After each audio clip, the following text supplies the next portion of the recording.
গাছ পুরাবন পরে না।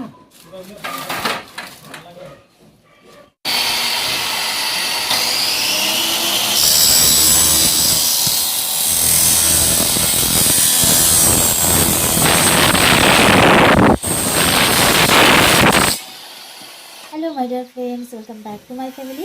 আশা করি তোমরা সবাই ভালো আছো, সুস্থ আছো বন্ধুরা। আমরা ভগবানের আশীর্বাদে, তোমাদের আশীর্বাদে ভালো আছি। আজ না বন্ধুরা সকাল থেকে ব্লগ তৈরি করিনি, এখন বাজে 2:30 বাজে। আমাদের রান্নাবান্না কাজকর্ম প্রায় সবই কমপ্লিট হয়ে গেছে। এতক্ষণে আমি তোমাদের সামনে এসেছি। আজকে অ্যাকচুয়ালি অনেকদিন বাদে রোদ উঠেছে, প্রায় 3 দিন পর সূর্যের দেখা পাওয়া গেছে। 3 দিন তো একদম কুয়াশায় ঢাকা ছিল, কী যে বিপাকে পড়েছিলাম বন্ধুরা। আয়ুষের জামা কাপড়গুলো নিয়ে একদম স্তূপ হয়ে গেছিলো, জামা কাপড়ের স্টক প্রায় শেষই হয়ে গেছিলো ওর, বিশেষ করে প্যান্টের। আজকে বন্ধুরা কাজকর্মর ফাঁকে ফাঁকে যখন রোদটা একটু উঠেছে, ওই 12টা 12:30 হবে, তখন থেকে কতবার যে আমি ছাদে গিয়েছি শুধুমাত্র জামা কাপড়গুলো উল্টে পাল্টে দেওয়ার জন্য। আমাদের এগুলো চিন্তা করি না, ওরগুলো শুকোলেই হলো। তারপর তো একটা অত্যাচার রয়েছে, উঠোনে বিভৎস আওয়াজ এখনও হয়তো কিছুটা শোনা যাচ্ছে। অ্যাকচুয়ালি আমাদের বাড়ির কাজ করা হচ্ছে, কী কাজ তোমাদের অবশ্যই দেখাবো। প্রথমে গেল রঙের কাজ, এখন আবার ঘরের কাজ করানো হচ্ছে। ভাঙা বাড়ি কত দিক থেকে যে সারানো হবে জানি না। আমার এই ভাঙাচোরা বাড়িটাকে বন্ধুরা শত জোড়াতালি দিয়েও আর ঠিক করে কুল পাওয়া যাচ্ছে না, একটার পর একটা কাজ করাতেই হচ্ছে। চারদিকে বন্ধুরা তাকালে প্রচুর বড় বড় বাড়ি দেখা যায়। অত বড় বাড়ি, অত সুন্দর বাড়ি হয়তো আমাদের করার কোনোদিনও সামর্থ্য হবে না, কিন্তু এই ভাঙাচোরা বাড়িটাকেই সাজিয়ে গুছিয়ে ঠিকঠাক করে রাখার চেষ্টা করছি, এটাতেই জীবন কাটাতে হবে। তো এখন আমি এ ঘরে কেন এসেছি বলো তো? আজকে ঘুম পাড়িয়েছি তো, তাই আজকে একরকম পাহারাই দিচ্ছি বলতে পারো। তো ওর পাপাও একটু বেরিয়েছে বাজারে, যেহেতু বাড়ির কাজ হচ্ছে, জিনিসপত্র আনতে হচ্ছে। তো ও এলে ও আয়েশের কাছে থাকবে। তারপর আমাদের তো জানোই ভাত লেটে হয়, ভাত খেয়ে বসাবো। রেডি করা আছে, জাস্ট গ্যাসটা জ্বালিয়ে দিলেই হবে। তো এখন আমি আস্তে আস্তে ঘরের কিছু টুকিটাকি গোছ গাছ সেরে নেব। অ্যাকচুয়ালি বাইরের ওই বিভৎস আওয়াজে না আয়ুষের ঘুমটাও আজকে পিওরভাবে হচ্ছে না, একটু বাদে বাদে জেগে উঠছে। অনেক কষ্টে ঘুম পাড়িয়েছি, এখন আওয়াজটা তুলনামূলকভাবে অনেকটাই কমেছে, আগে আরও জোরে জোরে আওয়াজ ছিল। কিছুক্ষণের জন্য বন্ধুরা একটু হাসি দিয়েছিল সূর্যটা, এখন আবার কেমন যেন মরমরে হয়ে গেছে। তো এবার আর রিস্ক নেওয়া যাবে না, এত কাপড় একসঙ্গে নিয়ে নামাটা চাপের হয়ে যাবে, সব তো শুকায়ও নি। তাই যেগুলো শুকনো এগুলো বেছে বেছে নিয়ে যাচ্ছি। আর সে পাপা চলে এসছে, এখন আমার ডিউটি ওর ওখানে শেষ হয়ে গেছে, এখন ওর পাপা আছে ওর পাশে। এবার আমি ভাত বসিয়ে রেখে এসেছি, শুকনো জামা কাপড়গুলো এক ছুটে নিয়ে যাচ্ছি।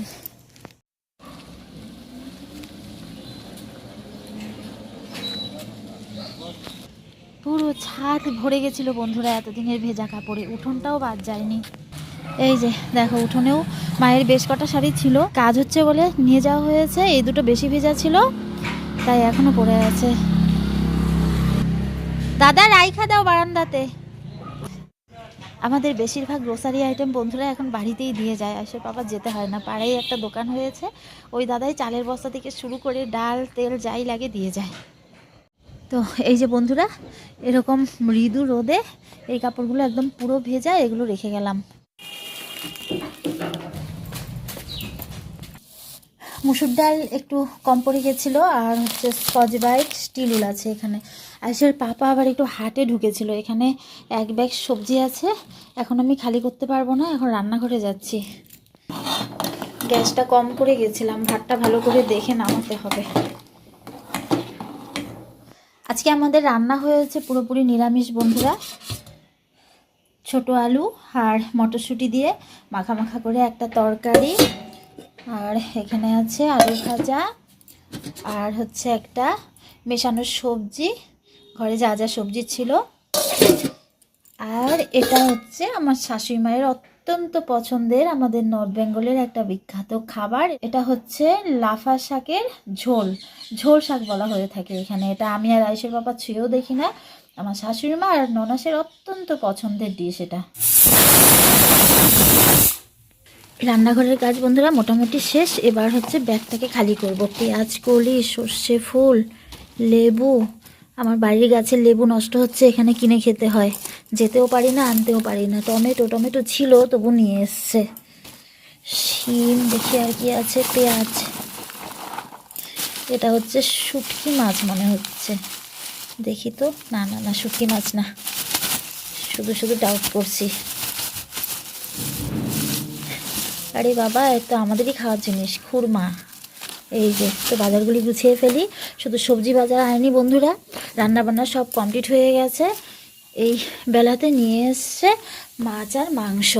এই যে দেখো, এটাতে মাংস আছে। এখন আমি বন্ধুরা এটা ধোয়ার টাইম পাবো না, এটা ধুতে গেলে অনেকটাই টাইম লাগবে। আয়েশের খাওয়ার টাইম লেট হয়ে যাবে, ঘুম থেকে উঠলো বলে এখনই ওষুধ টষুধ খাওয়াতে হবে। তো এখন এভাবেই রেখে দেব, পরে আমি খাওয়া দাওয়ার পর এক সময় ধুয়ে একদম পারলে ম্যারিনেশন করে রাখবো, তাহলে রান্না করতে সুবিধা হবে। আর এই মাছটা আমার শাশুড়িমা খুব পছন্দ করে। এটাকে কি যে মাছ বলে, কেউ বলে কোকিলা মাছ, কেউ বলে খোকা ইলিশ মাছ। এটা ভাজা খেতে উনি খুব ভালোবাসেন। আজকে কি শেষ হয়ে যাবে নাকি?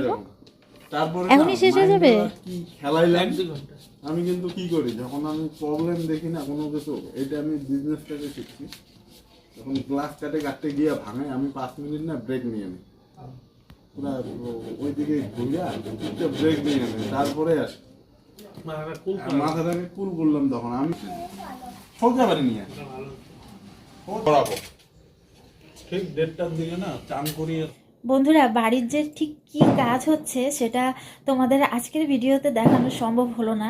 গিয়েছিলাম রাতের বেলায় দেখানোর জন্য, এখনও কিন্তু কাজ হচ্ছে। এখন ঘড়িতে 8টা পার হয়ে গেছে, মানে ওরা কাজটা না আজকেই কমপ্লিট করে যাবে। কেন দেখাতে পারলাম না বলো তো? ওই ইলেকট্রিকের তারগুলো এতভাবে ছড়িয়ে ছিটিয়ে ছিল, আমার ভীষণই ভয় লাগে, তাই আর ওই দিকটাতে গেলাম না। তো নেক্সট ভিডিওতে দেখাবো। এখন এলাম, আয়ুষ ঘুমিয়েছে তো, ঠামির কাছে ওকে দিয়ে আমি বিছানার চাদরটা চেঞ্জ করতে এসেছি। যখন ও ঘুমায় তখন আমার কাজের একদম দৌড়ঝাঁপ পড়ে যায়, কোনটা রেখে কোনটা করব। এই চাদরটাতে না খুব ওঠা বসা হয়, তাই 2-3 দিন বাদে বাদেই চেঞ্জ করতে হয়। বিছানার চাদর পাল্টালে দেখবে বিছানাটাও একটু অন্যরকম লাগে, নতুনত্ব আসে। বাস হয়ে গেল। এবার যে কি করব, রাতের রান্নার আয়োজনই করব। একটু খিদেও পেয়েছে, না একটু কিছু খাবো, কিছুই বুঝে উঠতে পারছি না। আর যেহেতু ঘুমাচ্ছে বন্ধুরা, এই সুযোগ নিয়ে আমি আমাদের বিছানাটাও একটু ঠিক করে নিচ্ছি। বিছানার চাদরটা নোংরা হয়েছে, চাদর পিলো কভার এগুলো সব চেঞ্জ করে নিচ্ছি। খিদে পেয়েছে, কিন্তু খিদেটা আমি চাপিয়ে রাখতে পারবো, কাজগুলো করার মতো টাইম পাই না। তাড়াতাড়ি পিলো কভারটা চেঞ্জ করে, আমার বিছানাটা তো তাড়াতাড়ি হয় না, দুনিয়ার জিনিসপত্র বিছানা থেকে নামিয়ে তারপর চেঞ্জ করতে হয়। মাছটা বন্ধুরা ধুয়ে ফ্রিজে রেখে দিয়েছিলাম, আর মাটনটা দেখো আমি রান্নাঘরেই রেখেছিলাম। ভেবেছিলাম কি রাতেবেলায় ম্যারিনেশন করে রাখবো, কিন্তু এতটাই রাত হয়ে গেছে, রসুনের খোসাও ছাড়ানো আছে, পেঁয়াজ আরও লাগবে, এমনি 2টো খোসা ছাড়িয়েছি। কিন্তু বন্ধুরা এখন যা চাই তা পারি না করতে, এতটাই রাত হয়ে গেছে। রাত 11টা বেজে গেছে। পরপর 2টো বিছানার চাদর চেঞ্জ করলাম। এই ঘরেরটা তো একদম 2 মিনিটেই হয়ে গেছে, কিন্তু আমারটা তো অনেকটাই টাইম লেগেছে। তারপর আয়ুষ ঘুম থেকে উঠে পড়েছে, দেখি ও একটু খেলার মুডে আছে, ওকে একটু টাইম দিলাম। তো একটু খেলে টেলে তারপর ভাবলাম ও হয়তো ভালো মুডে আছে, খাবারটাকে খেয়ে নেবে। 9:30টার সময় বসেছি বন্ধুরা, একদম পাক্কা 11টার সময় উঠেছি, তবুও ফিনিশ করাতে পারিনি। বিশ্বাস করবে না, মাত্র 1 চামচ খাবার বাড়িতে গুলেছিলাম। কি আর করবো, তারপর বাধ্য হয়ে ছেড়ে দিয়েছি। আর এই যে দেখছো খিচুড়ি রান্না করছি, এটা কিন্তু সমস্ত আয়োজন আমি করে রান্নাঘরে সাজিয়ে রেখে গেছিলাম। কড়াইটা পর্যন্ত উনুনে বসানো ছিল, জাস্ট গ্যাসটা অন করে একটার পর একটা দিয়ে কোনো মতে নামিয়ে নিচ্ছি। আজকে খিচুড়ি হবে, আয়ুষের পাপা আগেই বলে রেখেছে, ও তো সচরাচর খিচুড়ি খেতে চায় না, তো আজকে ওর ইচ্ছে হয়েছে। ইচ্ছেটা গতকালই হয়েছিল, কদিন থেকে এমন ঠান্ডা দেখে গতকাল দুপুরে বলছে খিচুড়ি খাবে।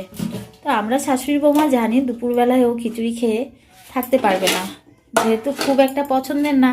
আমার যেমন দিনে 3 বারও খেয়ে থাকতে পারবো, তাই দুপুরবেলায় করিনি। তো বলছে রাতে করতে। রাতে ভাবলাম আজকে তো শনিবার, নিরামিষ হয়, তো আজকে করি, তাই কালকে আর করা হয়নি, আজকেই খিচুড়িটা শেষ পর্যন্ত করলাম। আজকে দুপুরের যে বন্ধুরা এই দুটো রান্না হয়েছে পুরো প্ল্যান করেই হয়েছে খিচুড়ি দিয়ে খাওয়ার জন্যই। এবারে খুন্তিটাতে ছিল জল, এখানে 3 পিস পাঁপড় ভেজে নিচ্ছি। খিচুড়িটা আমার হয়েই আসছে, একটু ঘি শুধু দেওয়ার বাকি আছে। দাঁড়াও আসছি। ওই দিক দিয়ে আয়ুষ ডাকছে আমাকে, শেষ হয়ে গেছে, ঘি আনতে হবে। শীতকালে খিচুড়ি খাওয়া হয় বেশি, ঘিটা লাগে বেশি। খিচুড়ি কেমন হয়েছে মা? যে তাড়াতাড়ি রান্না করছি 11টার সময় ঢুইকা। মা সবজি নিছ? ওইটা নিলাম না। এখন তোমার ঘুমই নেই? হ্যাঁ, এখন আমি কোলে নিয়ে খাবো না, এখন পাপা খেয়ে ধরবে তারপর খাবো। যে তাড়াহুড়োর মধ্যে বন্ধুরা রান্নাটা করেছি, যাই হোক ভালো হয়েছে শুনে শান্তি পেলাম, কি পাপা? তো বন্ধুরা আবার নেক্সট ভিডিওতে দেখা হচ্ছে। সবাই ভালো থেকো, সুস্থ থেকো, আর আমাদের পাশে থেকো। তুমি টাটা দাও পাপা, ও কিন্তু টাটা দেওয়া শিখে গেছে। সবাইকে tata, bye bye, good night, sweet dream.